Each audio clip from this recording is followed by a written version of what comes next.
Ted Bundy, Jeffrey Dahmer, Albert Fish. Vous pensiez connaître les pires serial killers de l'histoire ?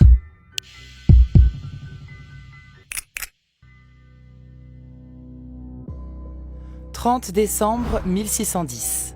Le palatin Georges Turgot et ses hommes arrivent au château de Cachtis. Dans le jardin et dans le vestibule, des corps de jeunes filles gisent dans des mares de sang. Rouées de coups, certaines ont les membres ou les yeux arrachés. Au sous-sol, une douzaine de servantes les attendent, agonisantes. La propriétaire des lieux reçoit ses invités calmement, sans se préoccuper de la désolation qui l'entoure. Avec 600 victimes présumées et un goût prononcé pour le gore, elle est inscrite dans le livre des records comme la plus grande tueuse en série de l'histoire. Elle, c'est Elisabeth Báthory, ou Erzsébet pour les intimes. Profondément sadique, elle aurait torturé et tué des centaines de jeunes filles dans son château des Carpates. Les Carpates, c'est là. Perçue comme l'équivalent féminin de Dracula, elle a inspiré de nombreux romanciers et cinéastes. Let's see how special you... Mais avant d'en arriver là, revenons un peu en arrière.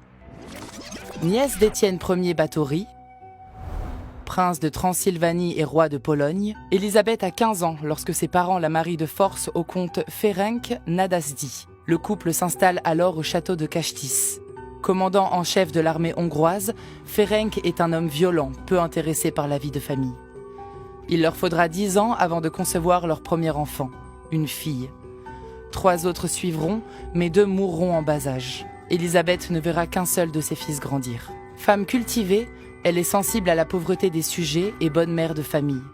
Mais très vite, des rumeurs commencent à circuler. Il se raconte que la comtesse multiplie les amants et serait hantée par la peur de vieillir. Au fil des mois, les jeunes domestiques envoyés au château disparaissent les unes après les autres. Il n'en faut pas plus pour qu'on l'imagine saigner des jeunes filles au sous-sol et se baigner dans leur sang pour garder une éternelle jeunesse.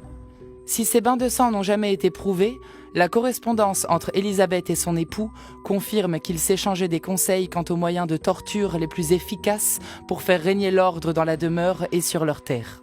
Élisabeth commence par frapper ses domestiques, avant de passer à des méthodes de plus en plus perturbantes. L'une de ses servantes aura la bouche cousue, une autre devra manger sa propre chair, une suivante servira de bourreau et devra enfoncer un fer rouge dans la gorge d'une énième malheureuse. Le 4 janvier 1604, Ferenc meurt sur le champ de bataille et les pulsions d'Élisabeth virent à l'obsession. Le château finit par manquer de domestiques et la comtesse envoie ses délégués dans les villages pour ramener de jeunes paysannes des alentours. Inquiets de ne jamais voir revenir leur enfant, les familles se font passer le mot. Au fil des mois, il devient très difficile de trouver de nouvelles domestiques pour le château. Le rythme des meurtres s'intensifie et les parents cachent désormais leur adolescente. Dos au mur, Élisabeth fera une erreur qui causera sa perte, s'en prendre à une jeune fille issue de la noblesse. Elle tente de camoufler son meurtre en suicide mais rien n'y fait. Les autorités doivent désormais réagir. Votre Majesté, on nous informe que des jeunes filles disparaissent près du château de la comtesse Báthory depuis plusieurs années.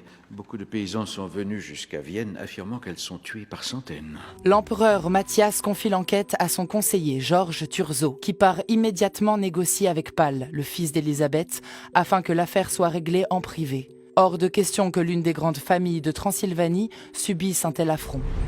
Le procès aura bien lieu, mais sans Élisabeth. Sa culpabilité ne fera aucun doute, 300 témoignages sont recueillis. Conservés aux archives de Hongrie, les comptes rendus du procès font froid dans le dos. Les jeunes filles amenées au château vivaient dans une peur permanente. Frappées, torturées à l'aide d'aiguilles, de tenailles, mordues, brûlées, amputées.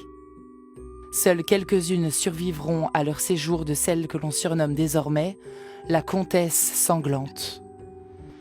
Ses complices sont utilisés comme boucs émissaires.